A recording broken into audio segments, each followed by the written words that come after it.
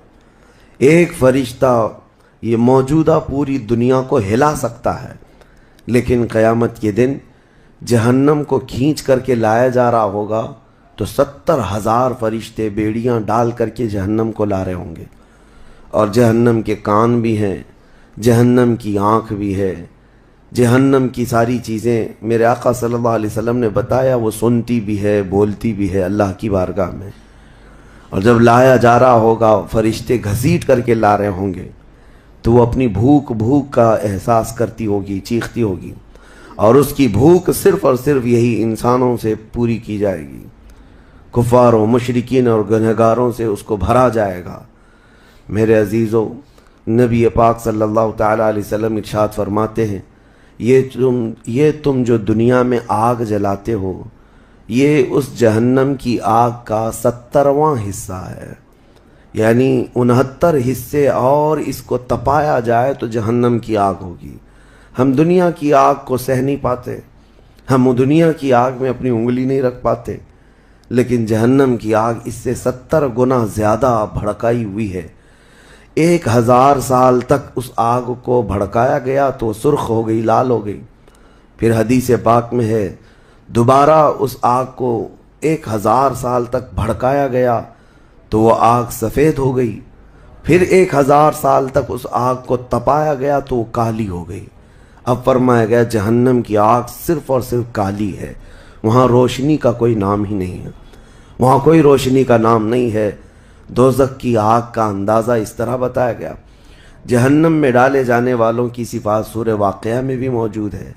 اللہ کریم نے فرمایا کہ جب وہ جائیں گے اصحاب الشمال ما اصحاب الشمال فی سموم و حمیم و ظل من یحموم لا بارد ولا کریم، جب ان کو ڈالا جائے گا، یہ بائیں جانب والے، کیا بائیں جانب والے تم کیا جانو، وہ ایسی خطرناک ہواؤں میں ہوں گے وہاں پر۔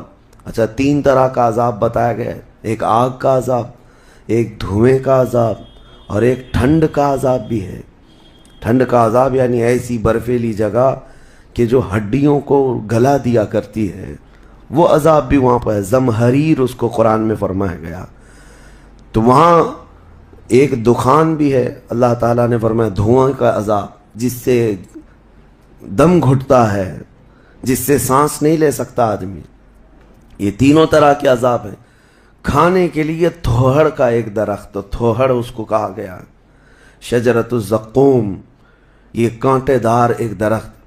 جب جہنمی بھوک کی شدت کا احساس کر رہے ہوں گے کہ ہمیں کچھ کھانا دیا جائے، تو ایک کانٹے دار درخت ہے جس کو تھوہڑ کا پھل کہا جاتا ہے، وہ دیا جائے گا۔ وہ اتنے کانٹے بھرا ہوا ہوگا کہ اس کو جب دوزخی کھائے گا تو اس کے گلے میں سے اٹک کر کے کانٹے حلق سے باہر آئیں گے، اس کی گردن سے کانٹے باہر نکلنے لگ جائیں گے، نہ وہ اندر جاتے ہیں نہ باہر آتے ہیں۔ اس پھل کی کیفیت یہ ہے، تو پھر وہ شدت سے چیخ مار کر کے کہیں گے کہ ہمیں پانی تو دیا جائے، تو اب مائے حمیم دیا جائے گا۔ مائے حمیم کیا ہے؟ اللہ تبارک و تعالیٰ نے قرآن میں فرمایا فشاربون شرب الہیم، یہ سورہ واقعہ میں اللہ تعالیٰ نے فرمایا کہ ان لوگوں کو اس دن جو پانی پلایا جائے گا وہ جہنمیوں کا سڑا گلا ہوا پیپ ہوگا جس کو پکایا جائے گا، اور اس کے بعد وہ اتنا کھولتا ہوگا کہ جب ان کو پھل ہضم کرنے کے لیے دیا جائے تو وہ پانی قریب کریں گے تو ان کے نیچے کا جبڑا لٹک کر کے نیچے زمین تک آ جائے گا، یعنی اس کی جھلس کر کے آگ اتنا گرم ہوگا، اس کے سوا ان کے پاس کوئی چارہ نہ ہوگا۔ وہی پانی جب وہ پینے کی کوشش کریں گے تو وہ پھل تو ختم ہوگا لیکن ان کی انتڑیاں پیچھے کے مقام سے نکل چکی ہوں گی، یہ کیفیت ان کی کنٹینیو ہوتی ہوگی۔ آپ تو یہ سمجھ رہے ہوں گے کہ کتنا دردناک عذاب ہے، اس کے بعد تو موت ہے، لیکن حدیث پاک میں یہ بھی ہے کہ جب ان جہنمیوں کا یہ عذاب دیکھیں گے تو وہ اتنا چیخ کر کے داروغ دوزخ حضرت مالک رحمۃ اللہ رضی اللہ تعالیٰ عنہ سے درخواست کریں گے۔ حضرت مالک علیہ السلام جو جہنم کے داروغہ ہیں، اس فرشتے سے یہ پکار کر کے کہیں گے کہ ہماری بات کرا رب تعالیٰ سے، ہمارا حساب کر دے، ہمارا یہاں خاتمہ ہو جائے، ہم یہ سہ نہیں پا رہے ہیں۔ قرآن پاک میں یہ بھی ہے کلما نضجت جلودہم بدلناہم جلودا غیرہا لیذوقوا العذاب، جب ان کی چمڑیاں جلیں گی اللہ فرماتا ہے ہم دوسری چمڑی پہنا دیں گے تاکہ وہ نیا عذاب چکھ سکیں۔ حضرت کعب احبار رضی اللہ تعالیٰ عنہ فرماتے ہیں